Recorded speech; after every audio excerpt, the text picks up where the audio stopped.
Boa tarde, muito obrigado. Boa tarde a todos.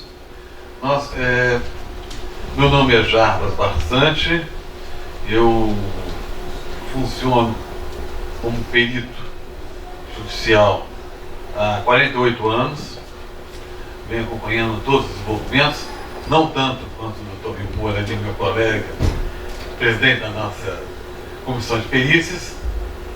Eu sou presidente da Associação de Peritos Judiciais, alguns de vocês já encontrei na associação. A ideia aqui, dentro da proposta das quartas de conhecimento, é trazer dúvidas e, eventualmente, alguns esclarecimentos sobre a atuação como perito em perícias judiciais de apuração de haveres, a famosa adoção do fluxo de caixa descontado. É claro que, especificamente, com relação à adoção do fluxo de caixa descontado, nós também vamos separar aqui o que é perícia judicial, que é perícia judicial de apuração de haveres, o que é uma eventual arbitragem ou um eventual acordo entre os sócios para uma apuração de haveres, onde estabelecem regras e posições bem definidas. Normalmente, os contratos sociais, eles podem deter cláusulas específicas da forma de apuração de haveres. Acontecendo isso, não temos problema. O que nós estamos discutindo aqui agora é o momento que a gente vai ser nomeado perito por um juiz que determinou a apuração de haveres, não tem nenhuma cláusula específica, nós temos que agir de acordo com a jurisprudência.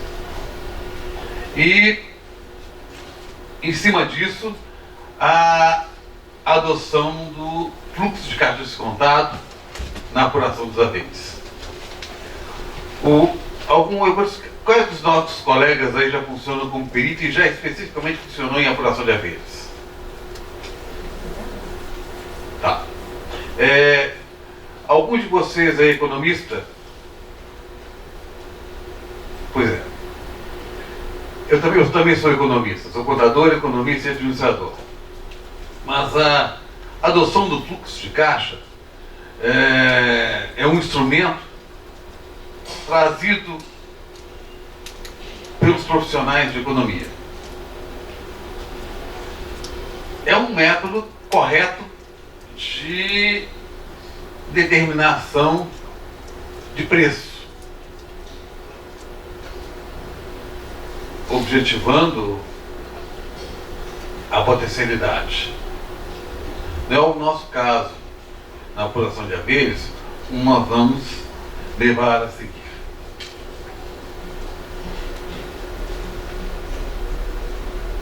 O que é uma apuração de haveres? A apuração de haveres é um procedimento técnico, contábil, tendo por base a data do evento.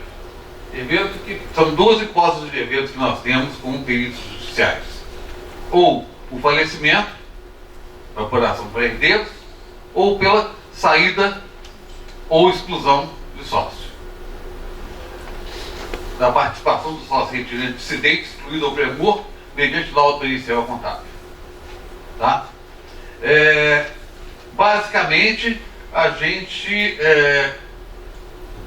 vai trabalhar para fazer um balanço especial, como perito, para determinação do patrimônio líquido e eventualmente outros haveres ou deveres que o sócio retirante ou o sócio falecido tinham para com a sociedade.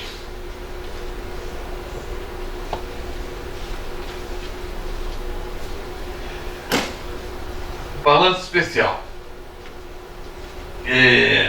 Como todo mundo está escrito aí, é um balanço que a gente faz especificamente para a data do evento, né? Do falecimento ou da saída. Normalmente, os juízes determinam no despacho dele, que determinou a perícia, por prosseguimento da perícia judicial, já determinou a data específica. Se ele não determinou, eu, particularmente, como perito, adoto o princípio perguntar: doutor, qual é a data da saída ou da exclusão? Ou da morte não tem problema, que a gente tenha a certidão de óbito. Mas procura não ter dúvidas. Já passei muitos processos em que, não, eu saí no dia tal, não, mas ele saiu no dia tal. E essa data tem que ser decidida para a gente. Nós não podemos definir essa data. E fazemos o balanço. Os ativos, passivos, haveres e deveres. Eu utilizo muito também de aceitar do contador da empresa o balanço especial levantado por ele. Como ele é o contador da empresa, ele tem o dever e tem a competência para fazer esse balanço. Normalmente ele faz e apresenta, que é o balanço assinado pelo responsável legal e pelo contador da empresa. Mas preste atenção numa coisa, tá? Que aquele papel que aquele contador escreveu, que nosso colega escreveu, ele não tem fé pública. Ele está ligado a uma parte interessada. Então cabe a nós verificar para ver se aquele balanço espelha a realidade.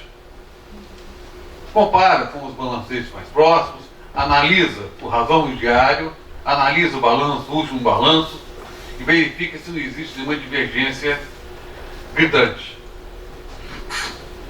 Em função disso, você pode aceitar esse balanço. É claro que tem outros detalhes, como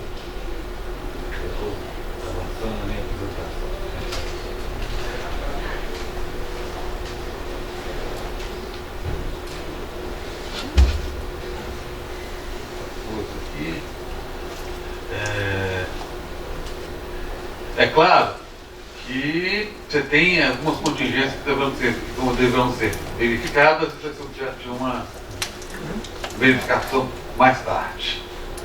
Isso aí, essa é a conceituação da nossa conversa de hoje. Valor e preço.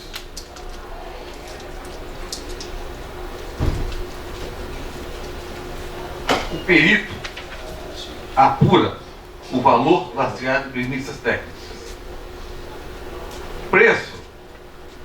O preço é um condicionante em função de negociações entre compradores e vendedores. Vou dar um exemplo para vocês.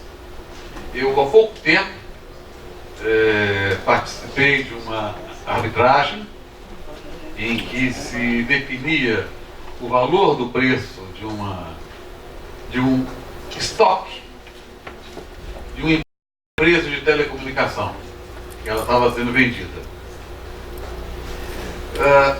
Dentro do estoque tinha alguns produtos de equipamentos de 2G e 3G que entende-se como obsoletos.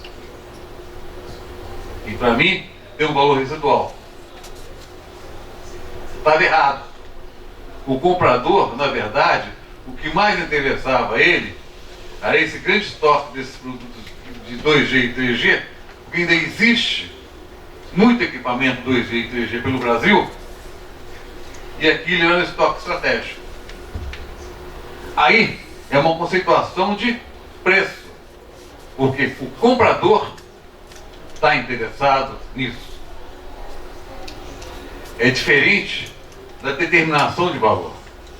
A nossa determinação é em cima de elementos contábeis. Eventualmente, nós temos imóveis, temos bens que são passíveis de avaliação, que você pede ao juiz para pedir, para nomear um avaliador, normalmente um engenheiro, ou até mesmo um economista, pode fazer avaliações. Quero registrar a presença aqui do nosso vice-presidente da Associação de Perícias, doutor Gilberto. Boa tarde, doutor. E essa é a questão principal. Então, quando você vai determinar preço, você tem uma série de premissas, até o fluxo de caixa descontado, porque o preço determina oportunidade de valores futuros, que não é o nosso caso.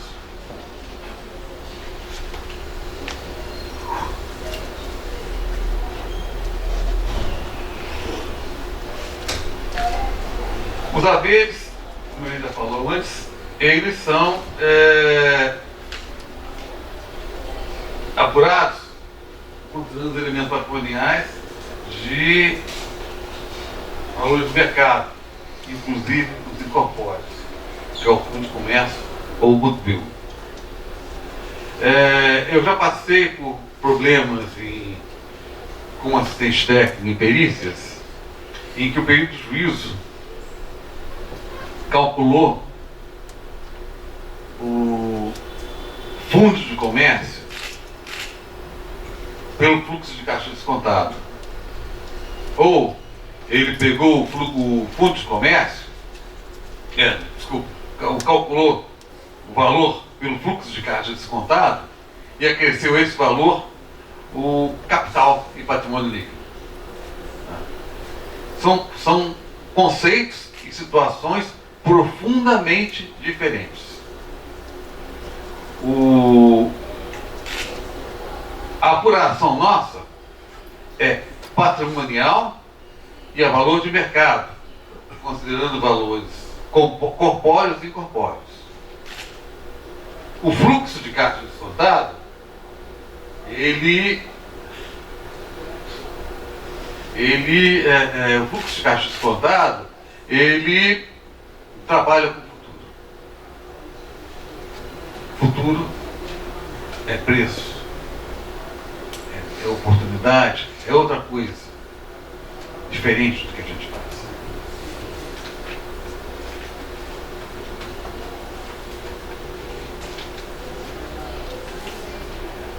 Os resultados, essa é uma consideração importante. Sim? Os resultados futuros, após a database, não afetam a participação a ser reembolsada. O futuro não pertence ao sócio retirante e aos herdeiros. Essa é uma conceituação jurídica, inclusive, muito boa. Na verdade, o sócio que se retirou ou o herdeiro não é mais sócio, ele é credor da sociedade. É muito importante vocês levarem isso em conta, tá? Por isso, essa dicotomia com o fluxo de caixa descontado. O fluxo de caixa descontado vai puxar o futuro. Se a empresa quebrar, depois que o sujeito saiu ou morreu, ou se a empresa crescer, depois que o sujeito saiu, eles não têm nada a ver com isso. O valor é o momento da saída ou da morte. E o fluxo de caixa descontado trabalha com projeções futuras. De novo, desculpe repetir, mas muito importante a gente levar isso em conta. Tem uma briga com os economistas.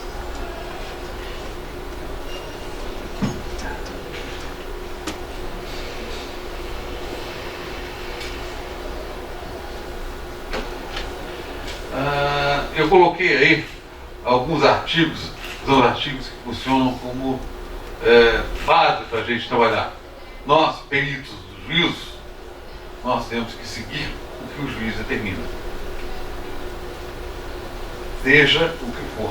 O que o juiz disser é ordem. Uma vez eu duvidei, tive alguma discordância do que o juiz determinou no saneador dele, e fui perguntar para ele: doutor, mas é assim mesmo? Ele trouxe para mim e disse: doutor, o senhor leu o saneador? O senhor entendeu o saneador? Falei, li e entendi. Então, não tem mais o que falar. Cumpra. Então, é isso aí. É isso aí, a gente cumpre.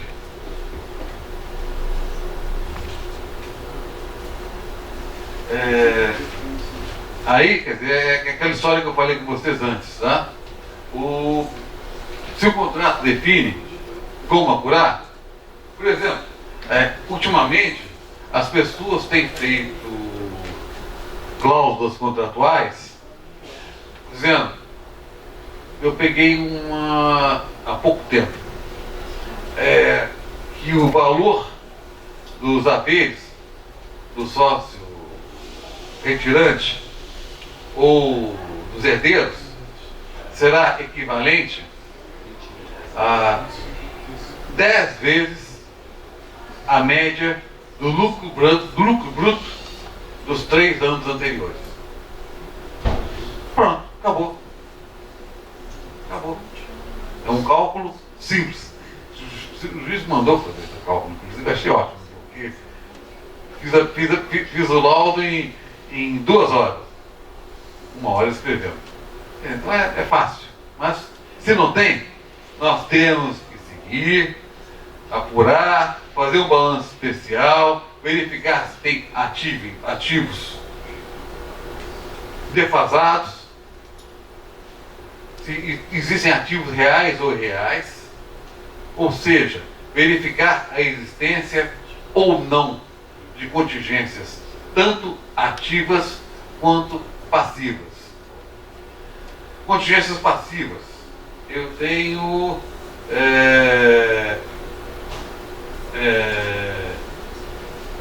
usado por pedir ou que o contador me dê uma certidão negativa ou positiva dos tributos.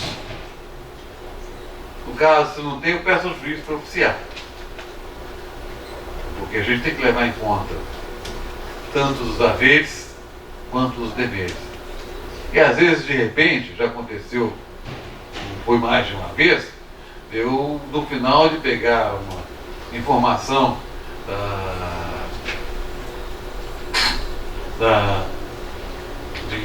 do fisco, chegar à conclusão que o patrimônio líquido é negativo. Acontece. Ou também acontece de você pegar, um cuidado que você tem que tomar, quando você pegar uma certidão negativa, tomar cuidado para não incorporar dívidas posteriores à data da saída do falecimento. Se eu tive um caso há um tempo atrás em que havia uma grande discussão com os advogados, que teve uma autuação feita 3 anos depois do falecimento, mas referia-se ao período anterior, ao período que o sujeito estava vivo. Um pedaço era o período que o cara estava vivo. Eu não tive dúvida, eu peguei aquele pedaço correspondente àquela época e considerei. E não pode deixar de fazer de outra forma. Como também, eu tive um dilema muito interessante, que no meio do caminho desses aí, houve aqueles programas de refis, e o sujeito refinanciou a dívida.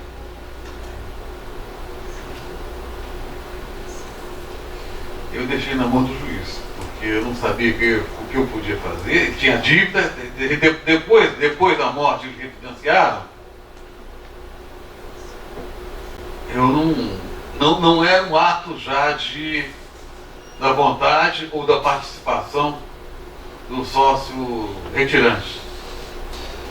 E aí no final fiz 2 contas, quando o juiz pediu que eu fizesse, que eu trouxesse a valor presente o quanto foi definido na dívida do refinanciamento, e as 2 hipóteses ele decidiu.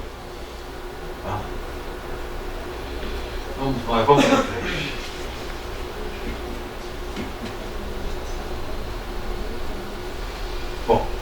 aí a nossa questão. Valor patrimonial contra fluxo de caixa descontado.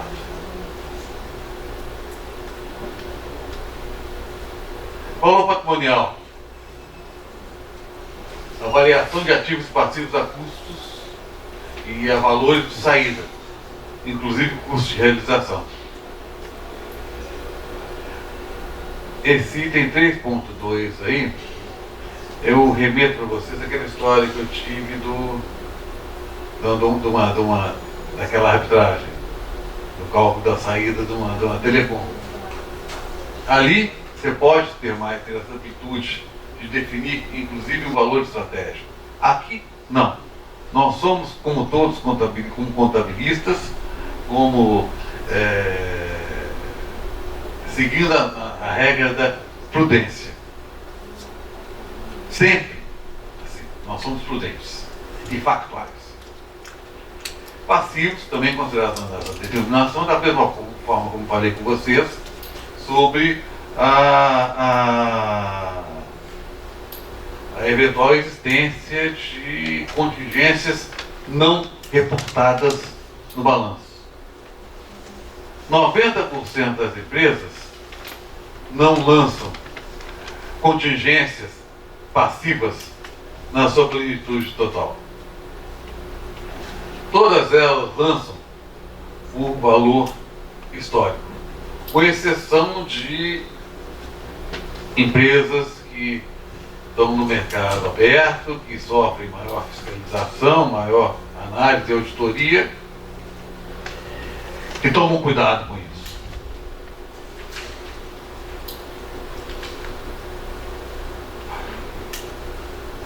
Eu anotei aqui um dado que eu queria falar com vocês. Os eventos patrimoniais posteriores à data do evento, positivos ou negativos, não afetam a apuração de haveres, já que futuros societários não pertencem ao sócio excluído, dissidente ou pré-morto. Tudo que a gente vinha falando antes. Aqui.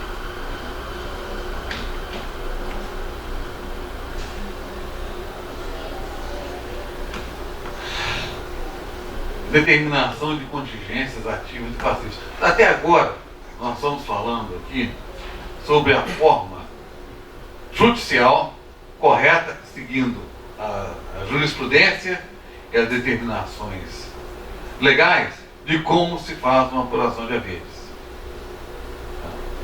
Esquecendo a questão do fluxo de caixa descontado. Então, determinação de contingências ativas e passivas, determinação de intangível, ou seja, fundo de comércio, goodwill ou outros. A história do fundo de comércio, que chama também goodwill, ele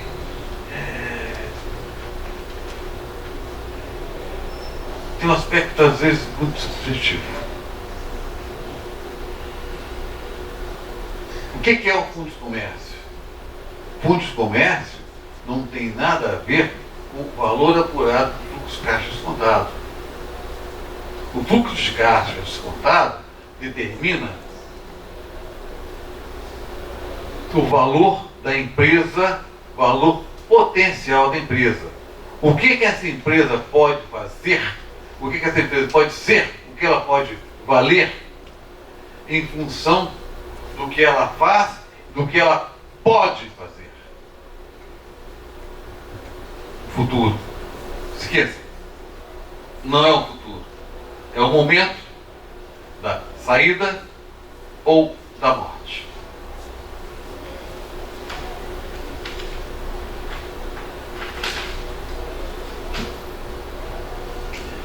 Será que eu posso mais tarde um pouquinho?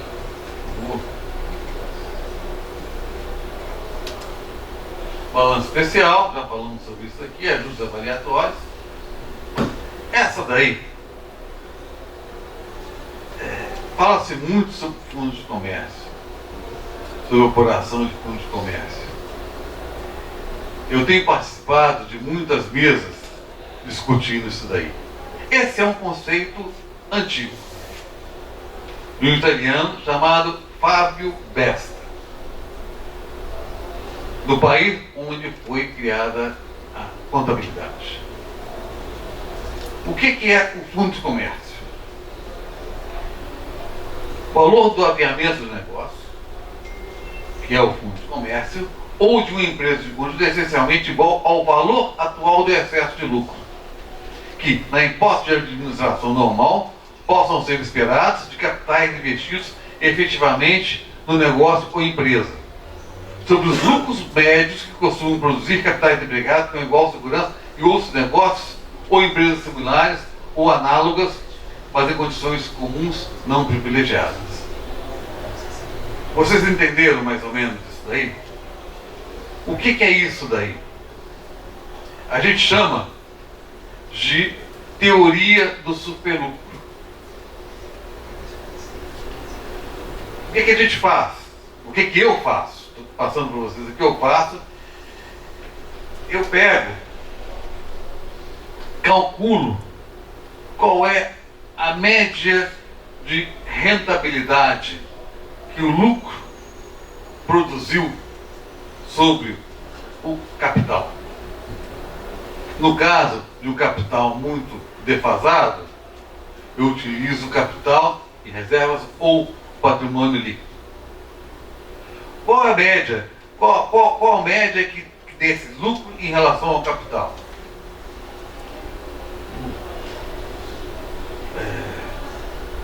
Não, o lucro médio sobre capital deu 20% ao ano. Bom, se eu pegar esse capital e aplicar no mercado, até pouco tempo atrás, nós utilizávamos a taxa de 12% ao ano, que era a rentabilidade média. A média de rentabilidade de capital. Hoje não é mais. Hoje, qualquer rentabilidade de 7%, 8% ao ano é considerada excelente. Então, vamos falar também, estamos falando de rentabilidade em renda fixa, não estamos falando de bolsa de valores, não estamos falando de rentabilidade fixa em títulos de primeira linha. Então, qual a diferença? Quer dizer, se os sócios pegassem esse dinheiro e aplicassem no mercado, eles iam ter uma rentabilidade de 8% ao ano. Mas eles aplicavam no negócio deles, com o esforço deles, com o conhecimento deles, com a máquina da empresa, eles conseguiram chegar a uma rentabilidade de 20% ao ano. Tudo dentro dessa mesma teoria dali, o que é o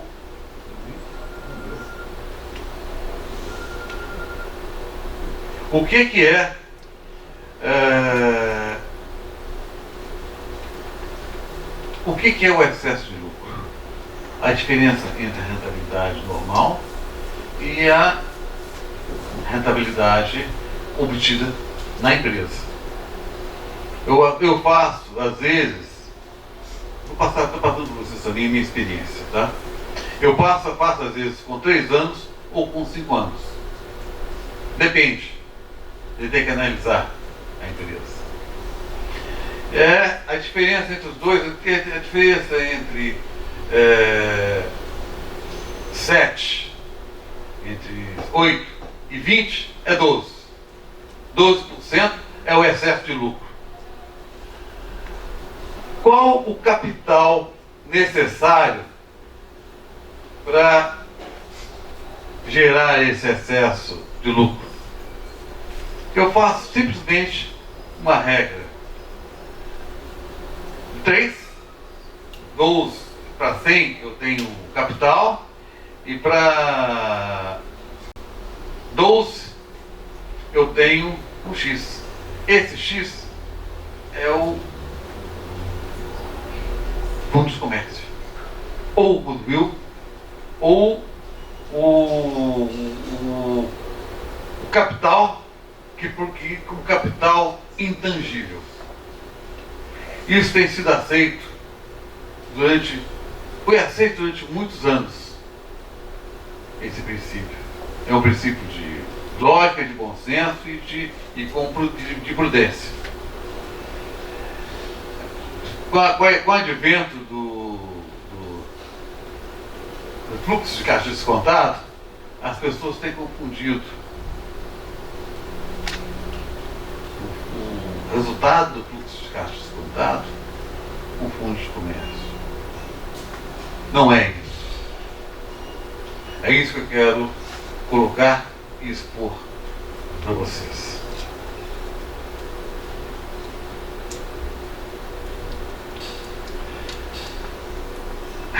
Fluxo de caixa descontado. Como se elabora um fluxo de caixa descontado? Algum de vocês já elaborou, já fez um fluxo de caixa descontado? Bom, de uma forma bem simplista, você pega receita, despesa, projeta, apura o resultado, um resultado bruto, faz uma projeção, ajusta, calcula uma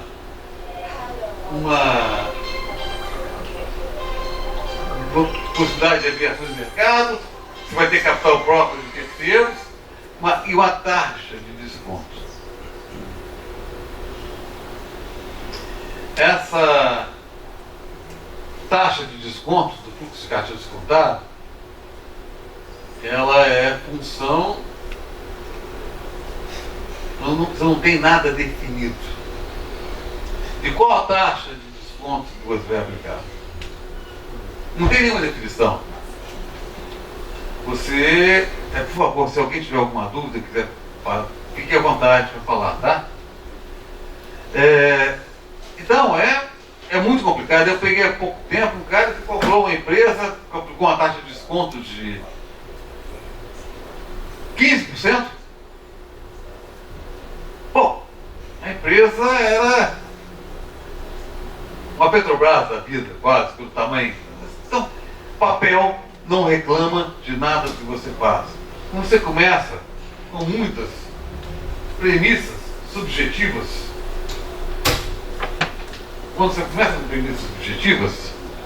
você corre o risco de ter alterações na sua apuração final. E nós, peritos, temos que tomar cuidado com isso. Na apuração, em outro tipo de apuração, você pode ter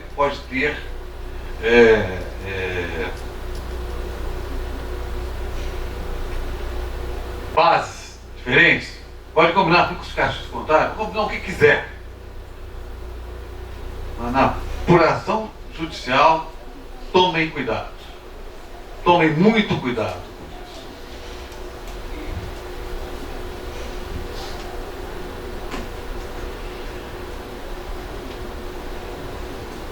A apuração de haveres é resultante da avaliação dos ativos e passivos dos respectivos valores líquidos de realização do mercado, incluindo o fundo de comércio ou o goodwill. O fluxo de caixa descontado trabalha com projeções futuras. Eu diria, além disso, trabalha com alguns critérios subjetivos. Eu já trabalhei, em algumas empresas de recuperações judiciais, que você tem que fazer um laudo para falar da viabilidade econômica da empresa, ou não, você pode usar o fluxo de caixa descontado, mas tem que tomar muito cuidado para não fazer besteira, não induzir o juízo a erro.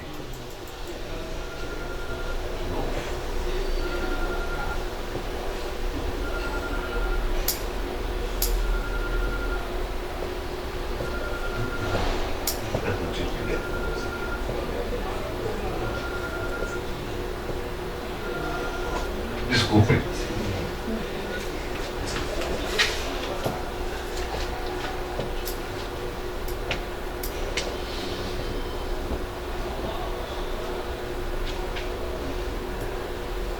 A apuração de haveres, elaborada pelo perito contábil, mediante balanço de determinação para a database, tudo consubstanciado em laudo pericial contábil.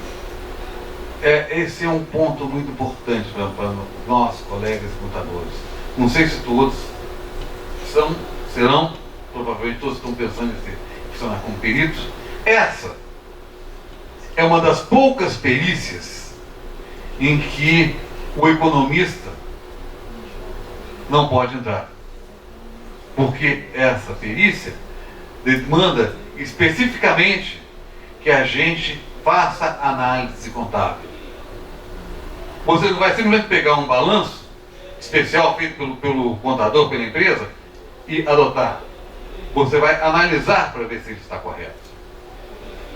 Você vai verificar se os números que estão ali condizem com a realidade. Isso é uma das poucas coisas, muitas, que só o contador pode fazer. Preste atenção nisso, preste atenção quando um economista for nomeado para ser perito numa apuração de haveres que dependa de elaboração de balanço de determinação e análise contábil. Isso é uma atividade exclusiva nossa, de contadores.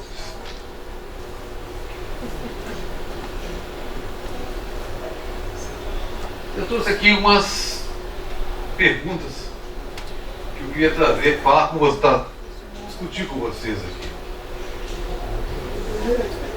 Depois de toda essa apresentação. A apuração de haveres mediante justificativos contábil para a database é plausível tecnicamente? O que vocês acham? Alguém tem uma opinião formada a esse respeito? Doutor Heriberto. Como Vossa Excelência disse, o papel aceita tudo, então é plausível. Agora, o resultado, Deus sabe. Mas não se esqueça que o papel que você juntou ali, que é assinado por você, perito, eu não faria. Eu não faria.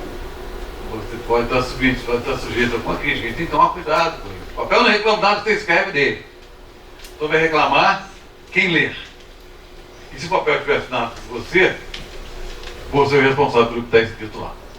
Em relação a isso, eu entendo o seguinte: como você já comentou, o fluxo de caixa descontados, ele é uma previsão futura. E eu entendo o seguinte: quando você faz a apuração do haver, vamos tomar o exemplo que você tomou no caso do falecimento. Se não tiver um contrato social, ou logicamente o juiz vai estabelecer se você entrar, vai ser a data em que ocorreu o evento, ou seja, a data do falecimento. Então ele vai retroagir lá atrás. Então, o que geralmente eu peço é que a empresa em si, você utilizou aí, ao melhor juízo, eu não tenho essa posição. Por exemplo, eu solicito, quando eu sou nomeado, você faz a solicitação do honorário, eu estabeleço quais são os documentos que eu preciso. Então, eu estou num caso executivo que acontece. A empresa apresentou um balanço não na data de falecimento de um dos sócios, né? Então, o que aconteceu? Automaticamente eu fiz uma petição e automaticamente o juiz mandou se pronunciar. Eu pedi o seguinte: olha, primeiro que ele me anexou a data do óbito. Então, eu pedi a data do óbito e verifiquei a data e o seguinte: olha, balanço especial de determinação da data do óbito. Aí o contador até tem me ligado constantemente, ele, mas eu vou voltar lá atrás. Aí o que ele fez? Ele anexou vários balanços de encerramento do exercício. Eu falei: não é isso que eu estou te pedindo. Eu estou te pedindo o seguinte: um balanço baseado na data do evento que você colocou, ou seja, a data do óbito, né? E depois de vários assuntos, ele montou esse balanço, né? Ele montou esse balanço. O que eu fiz? Automaticamente, nesse mesmo pedido, eu solicitei o seguinte: olha, que a minha avaliação é patrimonial, com base no registro contábil, você me deixou ali. Então eu falei o seguinte: olha, existia lá um realizável a curto e longo prazo, um ativo fixo e tudo mais. Eu falei, olha, eu quero que você me apresente as análises das contas. Eu acho que esse ponto é fundamental. Olha, eu quero que você apresente o seguinte, as análises das contas. Porque ele me apresentou lá o razão e ele anexou razão, diário, quer dizer, inclusive, né, a gente também que é advogado, a gente entende que às vezes, muitos colegas nossos, uma maneira de impressionar o juiz e até o técnico, de maneira geral, quanto mais papel tiver, embora seja eletrônico, melhor, né? Porque dificulta mais. Então isso a gente já está calejado, já sabe. Então o que ele fez? Ele anexou, pra você ter uma ideia, eu até falei para ele, eu como contador, né, e já fui de várias empresas, e eu fiquei até surpreso, porque ele conseguiu, dentro do razão que ele anexou, ele fazer termo de abertura de encerramento. Eu falei, é uma novidade, na minha época não tinha isso. E o principal que ele não fez foi no diário. Mas, né?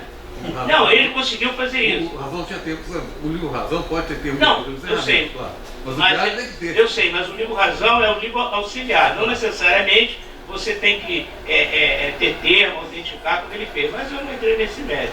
Mas o que eu pedi a ele, que ele não apresentou até apresentado, eu quero em primeiro lugar o seguinte, olha, antes de eu iniciar a minha apuração, a perícia em si, eu preciso que você anexe as análises de conta.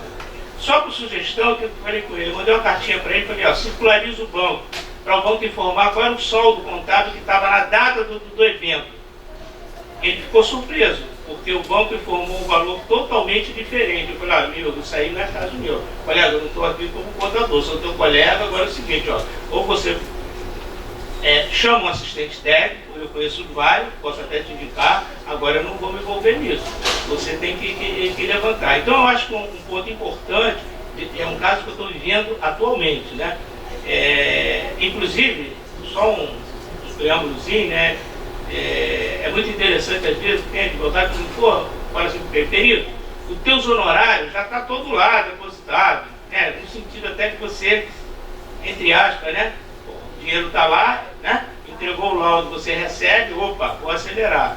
Mas eu falei, tudo bem, beleza, fico até feliz saber que quando eu começar a fazer o trabalho em si, já estou tranquilo que eu vou receber. E então, está nessa fase, porque eu verifiquei os análises que eles apresentou e muito carente. Então eu falei para ele, meu amigo, agora, você tem contas a receber, o que eu acho que você deve fazer? Até orientei a ele como contador. Eu falei, o que você deve fazer? Você, pelo menos, a parte mais significativa, você circulariza ao teu cliente, por teu cliente informar qual é o valor, não só o cliente como fornecedor, caso passivo, informar como efetivamente ele está te devendo o que é receber de você. Já é uma segurança para você confrontar com o teu registro contábil. Ele não apresentou nada. Aí eu pedi a conciliação bancária, eu falei, cara, isso é básico, conciliação bancária. Né? É básico isso. Então eu acho que a gente, como perito, tem que atentar, quando você botou até a questão ali de valor de mercado, eu tenho muitas dúvidas em relação a isso. Porque eu digo o seguinte, se você está elaborando o teu laudo pericial com base no balanço da ocorrência do evento lá atrás, qual o valor de mercado? O que você vai fazer? É o mercado, é o valor atual ou o valor da época? Se for o valor atual, eu acho que vai haver conflito no teu laudo, porque eu como advogado eu questionaria isso. Então eu, pelo menos, salvo o melhor juízo, torna a dizer, eu não me preocupo muito com esse valor de mercado não. O que eu me preocupo é o seguinte, é eu apresentar no laudo para o juiz, é o seguinte, olha, a data do falecimento, saída do sócio foi nessa data. De acordo com o balanço patrimonial apresentado, né, é esse o número. Sobre a questão de atualização de mercado, eu não vou entrar nesse mérito. E outra coisa importante, por exemplo, os colegas aqui, é o seguinte, teve um outro caso, que esse já está mais completo, quando eu pedi o balanço patrimonial, eles apresentaram os análises. Aí, que eu fiz, vou fazer a diligência. Eu quero verificar se o análise, ou seja, aqueles números que estão anotando no análise, realmente existe uma documentação comprobatória. Então isso é muito importante, né? Porque a gente sabe, a gente é contador, e a gente sabe, a gente está na casa do contador, e a gente sabe que que o balanço, como falou, bota no papel, a gente sabe que vários colegas nossos fazem um balanço. Essa outra vez que eu terminei, só para terminar, o que acontece? O cara tinha um estoque, era um sócio que tinha saído. Então, quando você olhava o balanço patrimonial, o maior item dele era o estoque. O que eu vou fazer? Eu vou, de surpresa, lógico, com autorização do juiz, ele me anexou um relatório do que compõe o estoque. O que eu fiz? Eu também fui auditor externo, então a gente faz muito isso de surpresa. Ele me deu o relatório, eu pedi uma carta do juiz e fui fazer a diligência em loco. Então eu tinha mais ou menos, pelo relatório dele, qual era o valor mais significativo. Eu cheguei lá, me identifiquei com o perito, aí o diretor me atendeu, eu falei, não, eu queria verificar o estoque. Aí já foi uma surpresa, mas deixaram ter acesso ao estoque. Então cheguei lá no estoque, só para resumir, eu tinha os itens mais ou menos que os valores estavam mais significativos. Chamei lá o pessoal do Mancherifábio, você fica sabendo de coisa que o pessoal fala de lá, né? E aí o que aconteceu? Eu fiz a contagem física naquela data dos itens que eu queria, peguei as assinaturas dos sócios, lá, do diretor, de todo mundo, e depois pedi que disponibilizasse para mim a movimentação das notas fiscais. Retroagir até a data desse maldito balanço aí de determinação, e foi um desastre. Ou seja, o número que o colega votou era totalmente subestimado. Ou seja, então a gente tem que tomar muito cuidado com isso, entendeu? Por esse número. Se tiver estoque, eu recomendo os colegas, faça de surpresa. Porque eles ficaram assim, o contador falou, pô, você não me avisou? Eu falei, como é que é? Eu vou te avisar. Entendeu? O trabalho é meu, rapaz. Entendeu? Então, inclusive, esse colega, o juiz até concluiu já o trabalho, graças a Deus, teve que reformular todo o balanço. O juiz pediu até que incluísse o nome dele aqui no CRC. Aí eu falei que não, que isso acontece. Então, eu estou só sendo extensivo nisso, os colegas prestaram muita atenção nisso, e eu estou passando por essa situação que eu falei para vocês. Então, eu acho que a gente tem que se preocupar em relação ao balanço patrimonial da época, entendeu? Esse é o meu ponto de vista. Desculpa aí ter prolongado, mas é que eu estou passando, eu estou até dividido aí. Me tira uma dúvida aí, o colega colocou agora que as coisas não se ouvir direito. Você, como perito do juízo, você pode circularizar o banco do cliente? Não, o que acontece? Eu entendi assim. Não, eu encaminhei para a empresa um modelo, eu gostaria vocês. Eu mandei para eles o seguinte, olha, eu quero que você circularize o banco, entendeu? Aí quando eles circularizaram o banco. Você não, a gente não tem essa autonomia. Não, mas é. Me permite aqui só um detalhe? Fiquei nessa dúvida. Nesse momento que nós somos peritos, nós somos em diligência, nós estamos representando o juiz. Sim. Estamos representando o juiz. É só naquele momento que a gente pode ser chamado perito do juízo. É o momento da diligência. Você está fazendo laudo. Você pode pedir, solicitar à empresa ou ao contador, olha, eu quero que você faça essa circularização. Dá um prazo para ele fazer. Fez? Tudo bem. Não fez? Doutor, eu pedi isso e não fizeram. Por favor, senhor, faça o que de direito. Foi o caso que ele está falando. Eu entendi. Entendeu? Não, a gente não tem o poder, a gente não tem esse poder. Ele não colocou isso também, não. Foi mal entendido. Não, porque você tem uma ideia do seguinte, a perícia ela está até em andamento, porque muitas, inclusive ele fala no contador, eu me reporto o seguinte, você estaria representando o juiz, o que eu vou? Eu vou mandar, automaticamente quem toma conhecimento primeiro é o advogado lá da empresa, que é o procurador. Sim. Eu coloco lá, olha, eu preciso disso. Aí o que acontece? Ele realmente não providenciou a circularização, né? E as análises das contas também não vieram adequadas. Ele falou, aí o contador tem ligado muito para mim, né? Ele, colega, mas se você quiser, a documentação está disponível. Eu falei, meu amigo, em primeiro lugar, eu quero ver as análises das contas. E você tem um balanço patrimonial que tem um número. Então você, no mínimo, como contador, você tem que ter essa análise, para depois a gente verificar a veracidade dos fatos. Entendeu? Então está numa enrolação danada e E ele diz, pô, teu honorário está lá, colega. Eu falei, tá bom, deixa lá, cara. Eu vou fazer. Tá rendendo poupança, rende pouco a renda. Rende pouco a renda. Eu falei pra ele, até é importante que o meu fluxo de caixa, eu não vou nem considerar uma desvalorização, porque realmente tem isso, entendeu? Então você está dando um ponto de mão. Eu falei demais por causa disso, eu estou vivendo isso hoje. Duas coisas que eu queria colocar aqui.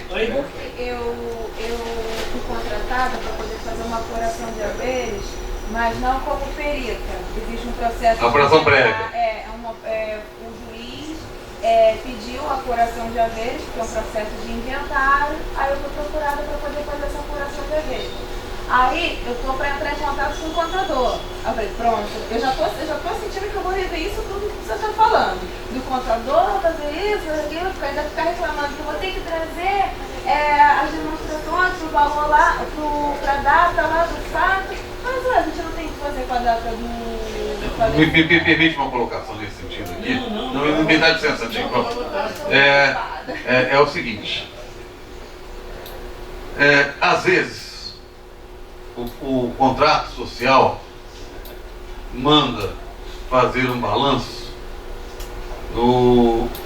usar o balanço do mais próximo da data do evento. Às vezes, o contrato não fala nada. Mas vamos supor, o contador trabalha na empresa com partidas mensais e não diárias. Muitos contadores trabalham assim, com partidas mensais. E aí, ele me pergunta, doutor, eu posso... O falecimento foi no dia 25. Eu posso apresentar para o senhor o balanço especial no dia 30? Dependendo da situação, eu permito. Eu apresento o balanço no dia 30. Tá bem, mas eu quero ver o seu razão contábil, quero ver o seu livro diário, para não saber se não foi feita nenhuma operação estranha entre o falecimento e o balanço. Claro, né? De repente o cara pegou e fez uma transferência muito monstruosa de estoque, ou fez uma transferência de dinheiro, isso tudo. Então, quer dizer, isso reforça mais a minha colocação, a nossa colocação. É o contador.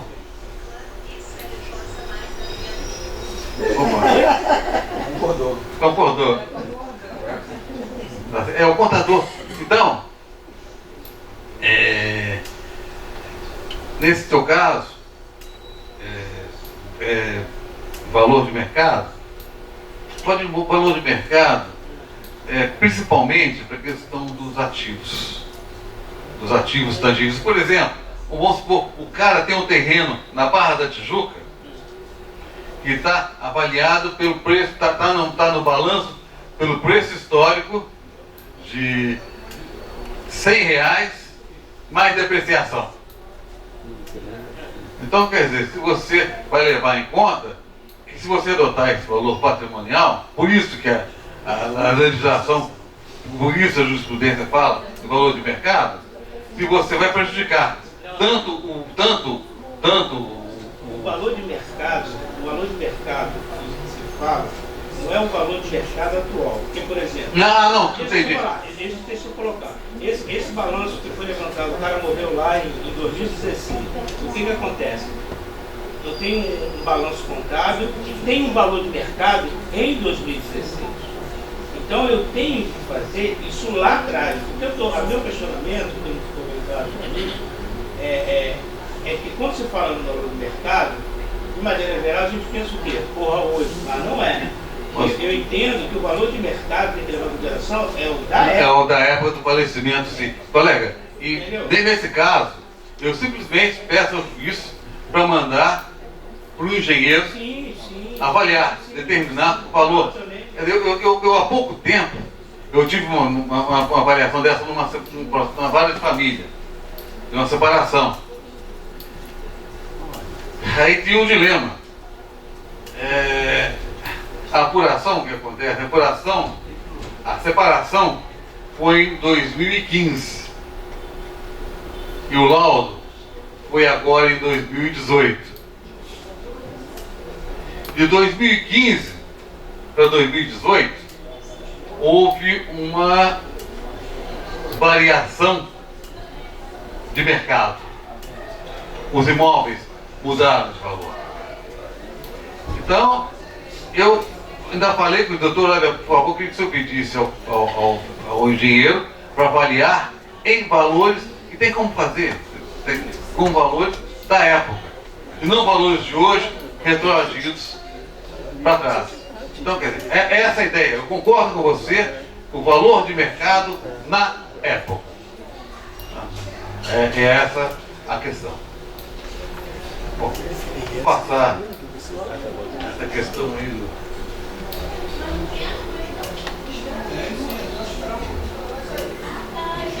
Esse aí é uma questão que deixa a gente meio preocupado.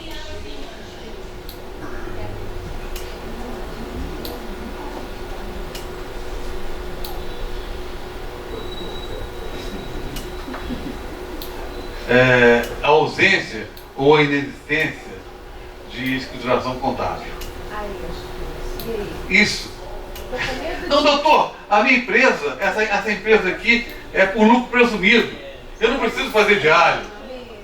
Amigo, nós estamos falando aqui de fiscalização, não. Não estamos falando de regime fiscal, não. Estamos falando de regime contábil e comercial. O Código Comercial, até presente momento, ainda te obriga a empresa a ter o livro diário. Até mesmo porque o livro diário, na hora que acontece um negócio desse, se você não tem, você está perdido. Então, afeta sim. Pode viabilizar? Pode ou não. Vou dar um exemplo para vocês. Eu peguei há pouco tempo uma porção de haveres numa loja de celulares, de shopping, uma loja pequenininha de celulares de shopping. O cara não tinha contabilidade, o cara só tinha as declarações de imposto de renda por lucro presumido.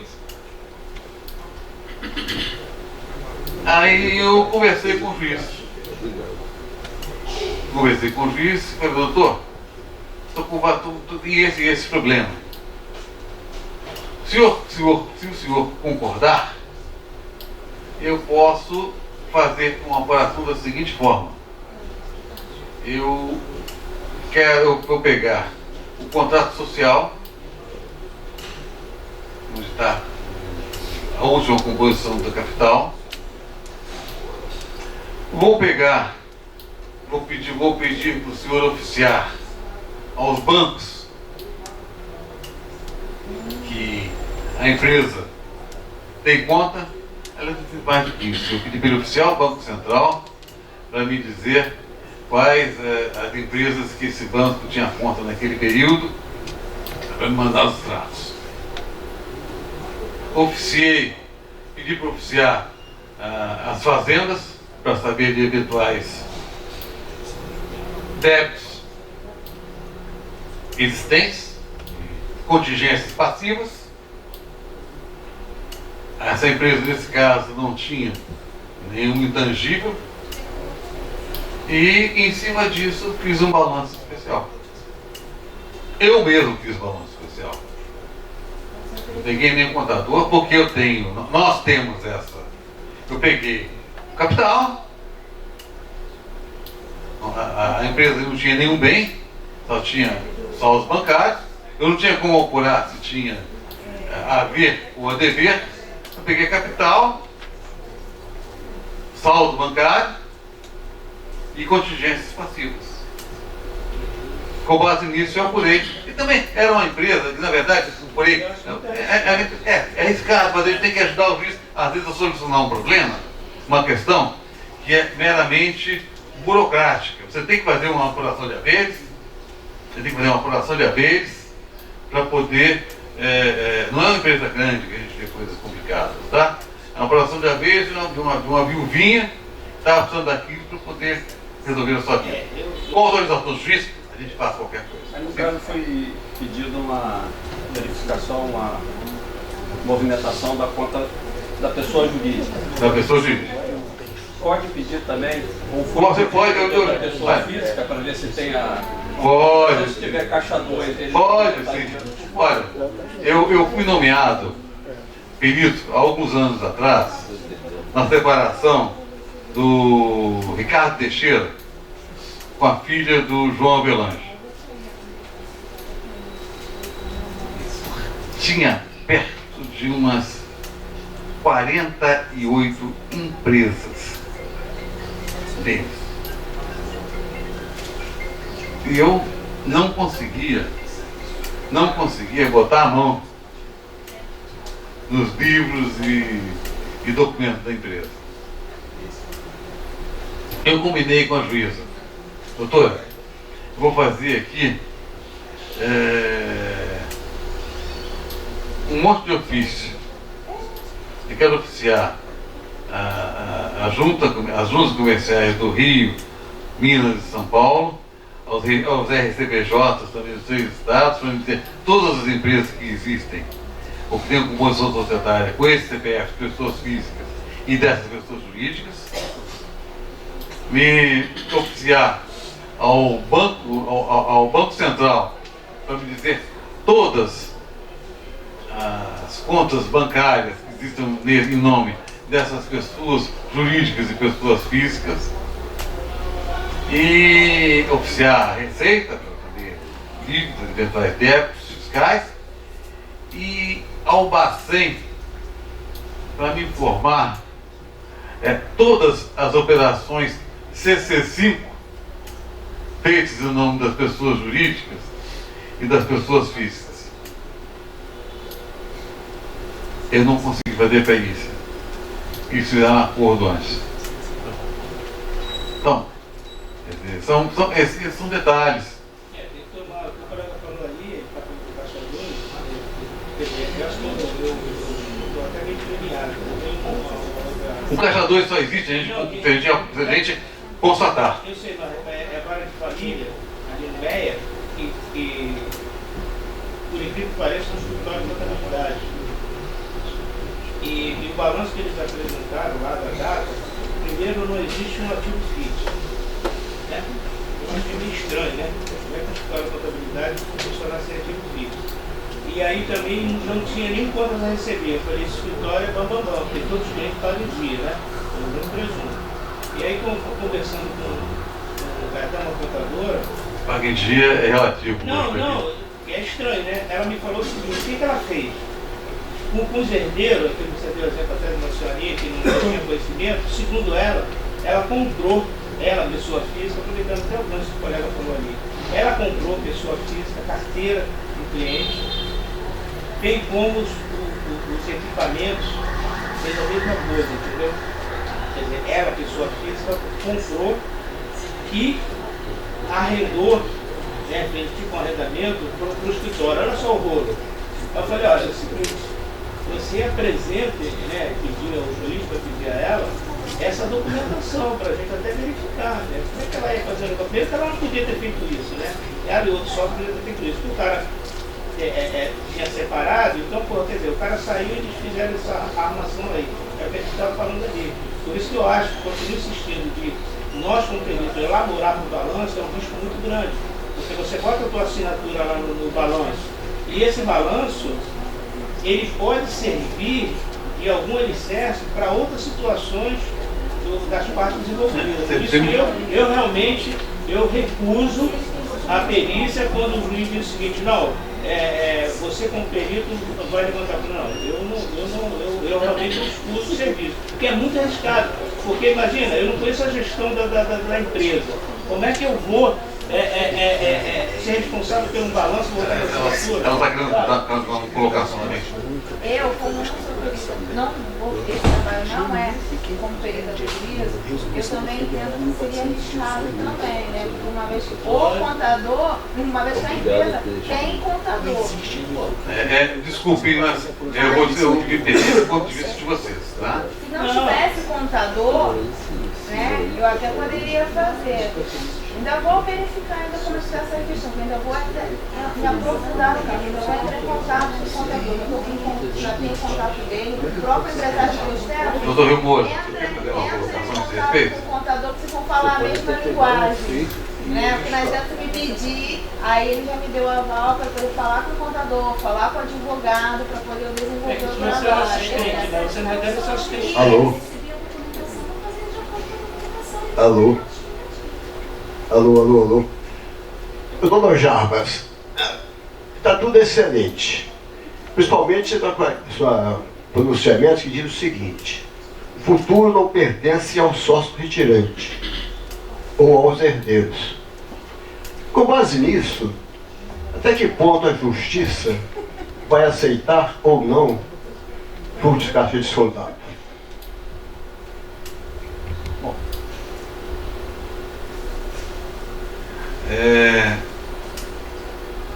Você sabe que o juiz manda e a gente obedece. Vocês se lembram daquele painel que a gente colocou no último CONAP aqui no Rio de Janeiro? E até o juiz da Vara de Falências foi o mediador exatamente sobre isso.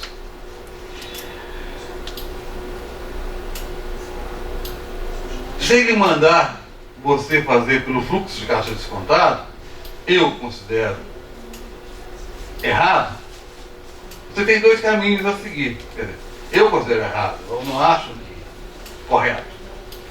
Mas se ele mandar fazer, eu tenho dois caminhos. Eu faço pelo fluxo de caixa descontado, eu digo muito obrigado, excelência, mas eu não posso fazer esse trabalho. Naquela época não vigia o atual Código de Processo Civil. E aí o que você acha disso aí? 606. Exatamente, 606 manda fazer balanço patrimonial. Isso aí. Se as nossas demonstrações contábeis espelhassem a realidade, na sua total integridade, né? Fidelidade total, até que ponto essas demonstrações terão ou não valor com relação à não inclusão da impítida? Porque a impítida também não é obrigatória. E já algumas empresas fazem, até para fazer a avaliação total da empresa. E chega aquela história, né? Fluxo de caixa descontado tem alguma coisa a ver com a estatística. Dizem aí algumas pessoas que a estatística não mente. Mas quem mexe com a estatística pode mentir. Então o fluxo de caixa descontado é uma incerteza total. Você colocou muito bem aqui o EBITDA. O EBITDA é fruto das demonstrações financeiras e contábeis da empresa. Algumas. Não. Algumas. Não. Além de ser aquele bastante prato, eu falo.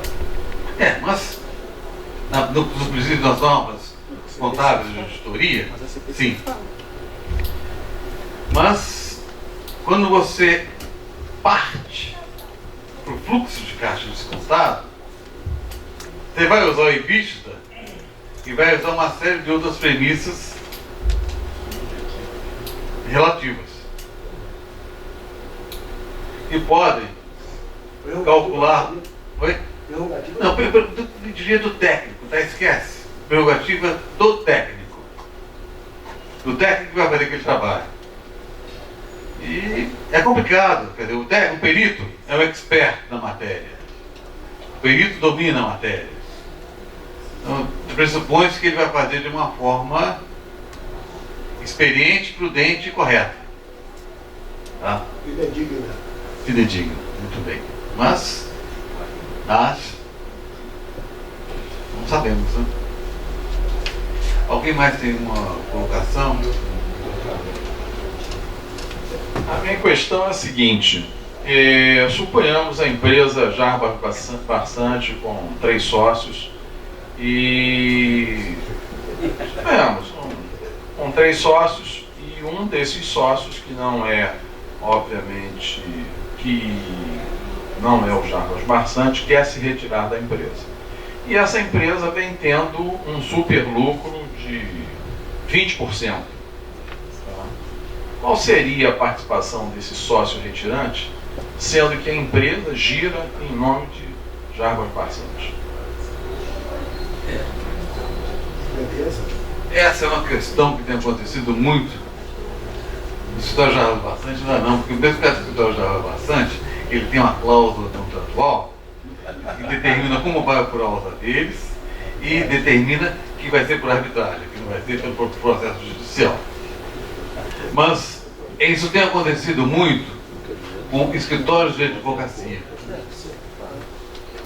Eu estou em São Paulo fazendo uma apuração de haveres do escritório de advocacia em que morreu o sócio principal que dava o nome ao escritório.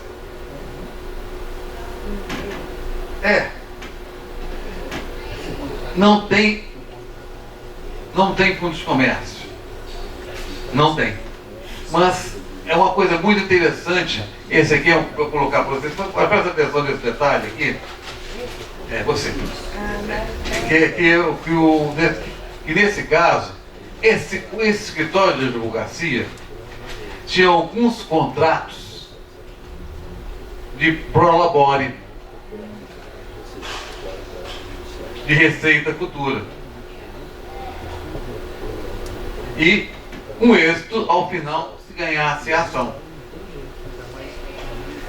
Eu entendi que essa receita dos contratos firmados, essa receita futura, dela também fazia parte o sócio. Então eu considerei na apuração de haveres. Isso, na verdade, tem um colega meu, colega nosso, o Paulo Moreira Alves de Brito, é um dos decanos da nossa classe. A gente brincava, 20 anos atrás, dizendo que assim, como é que você calcula? Depende de como eu acordar naquele dia. Não isso é uma brincadeira, mas na verdade, cada caso é um caso.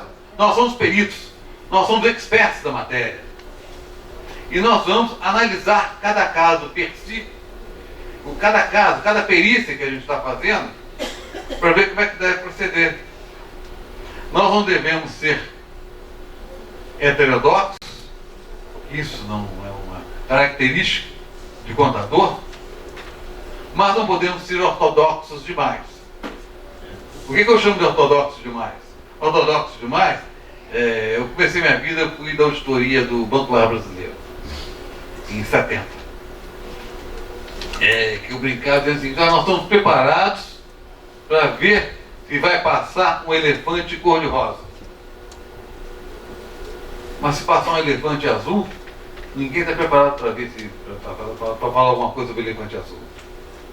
Então, a nossa experiência, a nossa expertise permite apurar, permite verificar, permite analisar os detalhes. Afinal de contas, nós somos de confiança do juiz. O juiz nos colocou lá para encontrar uma solução. Apurar um fato e dizer para ele. Não é para levar problema para ele. Às vezes a gente tem que levar, mas só em último caso. Tá? Essa é a minha ponderação.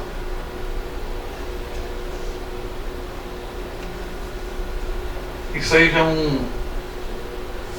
Nós todos contadores, alguns de nós, temos escritórios de contabilidade.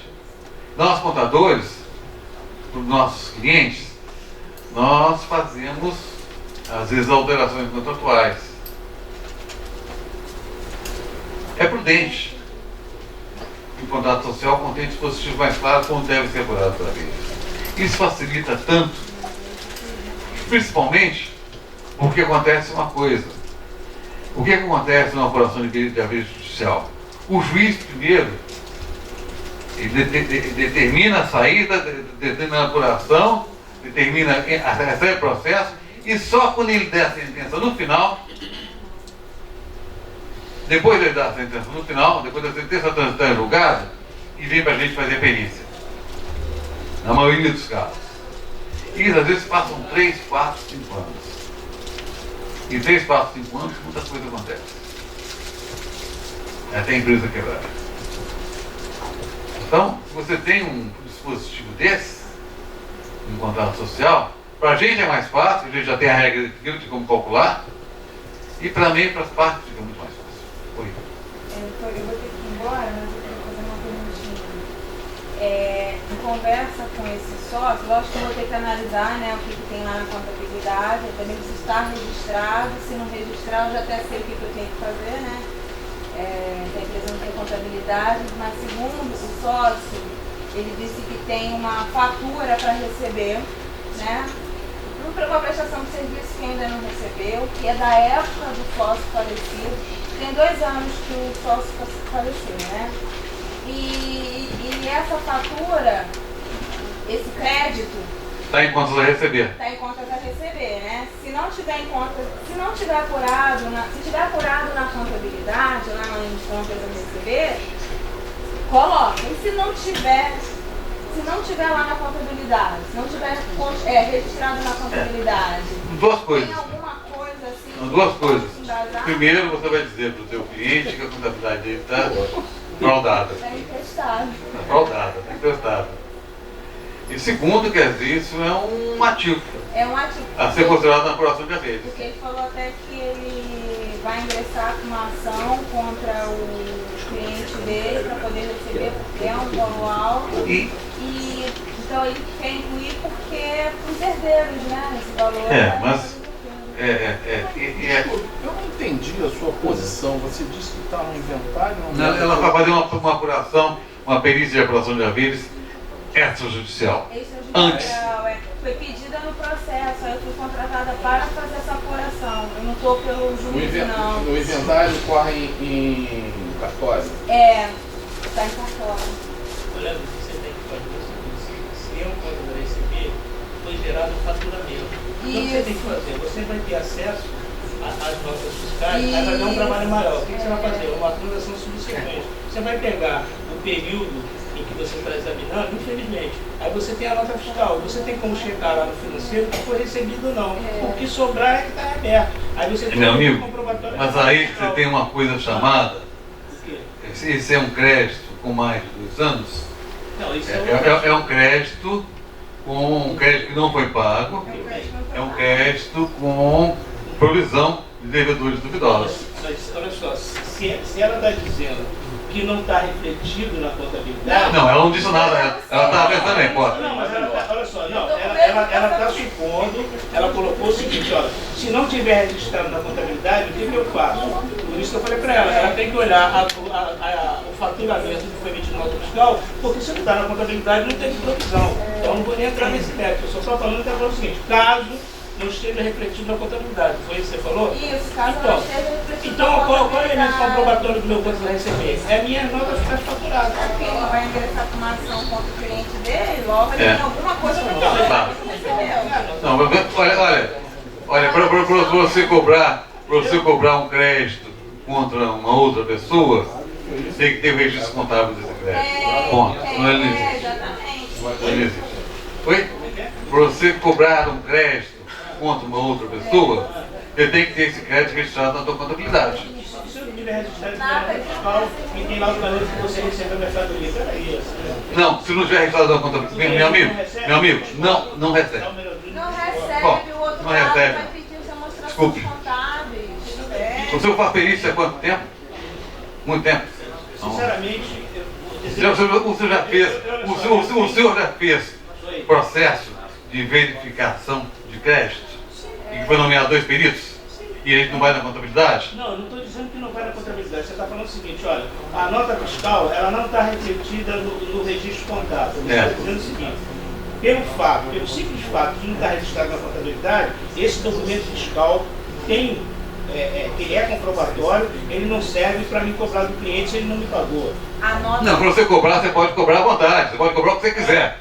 Agora, quando você vai receber, o outra parte vai dizer que não tem registro contábil. Tá? Só isso.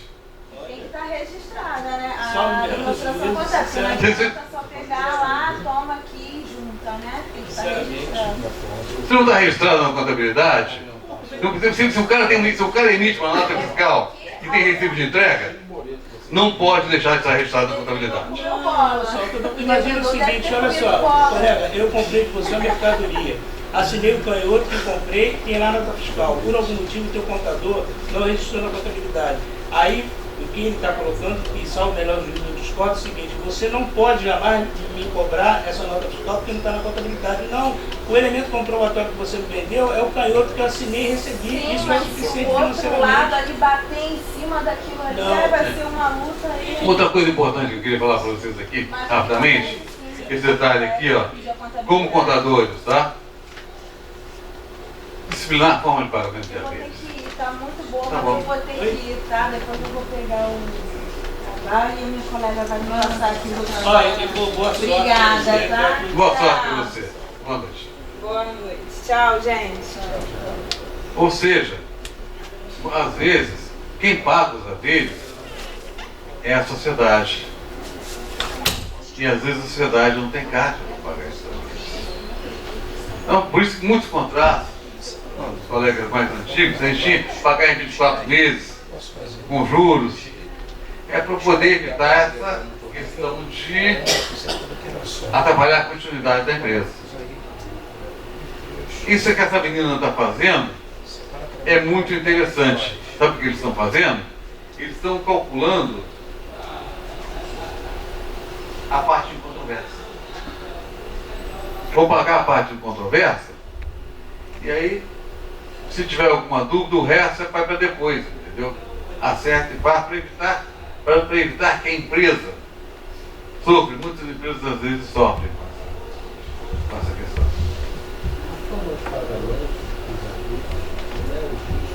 Não. Primeiro, o contrato determina. Segundo, o juiz pode dizer o que quiser, pode dizer que vai pagar, tem que pagar à vista, pode pagar em 5 meses, em 10 meses, em 20 meses. O juiz pode dizer o que quiser dizer. Vai avaliar a capacidade financeira. Vai avaliar a capacidade, normalmente em função da capacidade financeira. Não. Eu como perito, eu calculo os haveres naquela data é tanto. Ponto final. Exatamente. Isso é a referência biográfica do trabalho que nós fizemos aqui. Muito obrigado a todos. Alguém tem mais alguma outra dúvida ou questionamento?